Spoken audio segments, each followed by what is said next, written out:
February the 19th, 2017. One of the promises that was made by President Trump over the last year and a half as he made his way to the White House was to drain the swamp. And we've had videos about that, guys, and we talked about it starting to happen.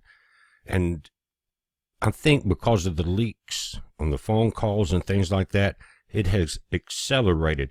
But let me explain something about what's been called the shadow government or the dark government. And it was actually a term that this group that occupied the 7th floor of the State Department in Washington called themselves. This group was basically, this particular office was created by Hillary Clinton while she was there. Now, again, the term shadow government is not a creation of the critics. It's actually the term the professional bureaucrats within the 7th floor of the Washington, D.C. based Department of State gave to themselves. Think about this. The career political operatives who reign within the State Department openly view themselves as a distinctly separate state governing authority above the law. These are the ones that protested so heavily and protected Hillary from the email scandal, guys, kept her from being prosecuted. And it says they had no attachment to the policies or objectives of the United States presidency or any mere elected official therein. And that's how they felt. That is what we have seen year after year. And guys, there's been reports that have come out about this group at budget meetings that we've seen over the last few years, things like that, and they call themselves the Untouchables. They had lived a life of high-financed indulgence, including massive expense accounts, chartered airline travel, cocktail parties, expense chauffeurs to take their kids to private school, seasonally designed home decor, appointed by only the very best interior designers, personal security to keep the commoners away, tickets to the best venues, and reserved seating at elite D.C. restaurants, with first right to the budget expenditures. Think about that. The 7th floor group finds no indulgence too extravagant for their intellectual elitism. They demand nothing but the finest because they are the most worthy of the D.C. professionally privileged. Now, this is in their mind, and this is their concept. Who are more equal than others, and after all, their jobs require them to host and visit like-minded diplomats and celebrities with exclusive tastes from around the world. Now, I want to read a couple of the headlines associated with what has just happened, and it is a promise that Trump gave us, and he has followed through.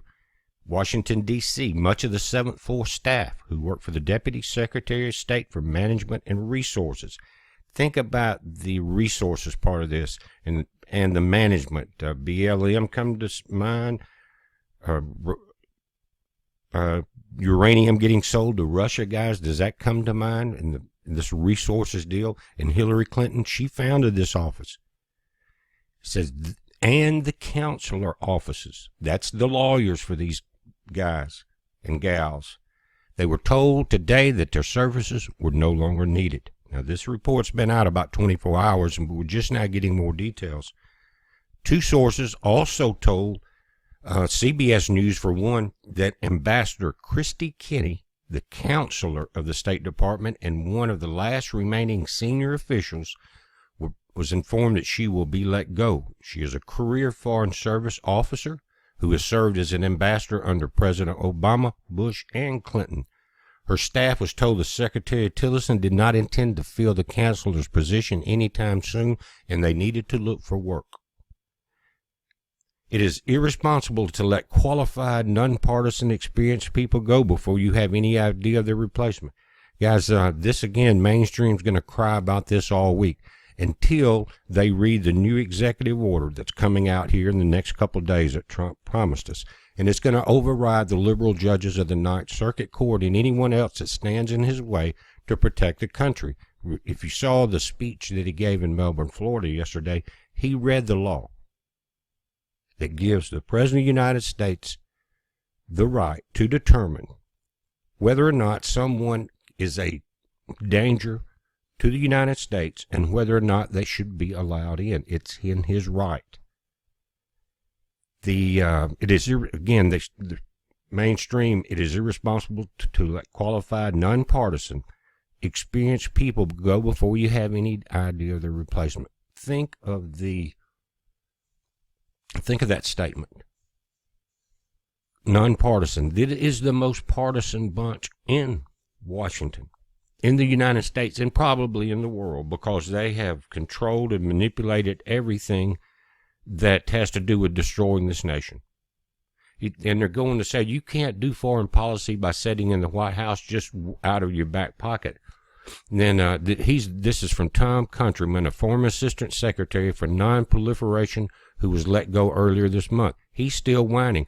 They let 4 major State Department people go earlier, but they're draining the swamp, guys, and they don't like it.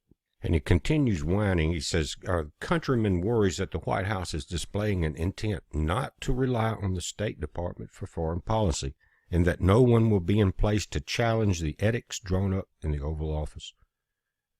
Yep, it's about time that everyone started working together in the government instead of trying to destroy the country.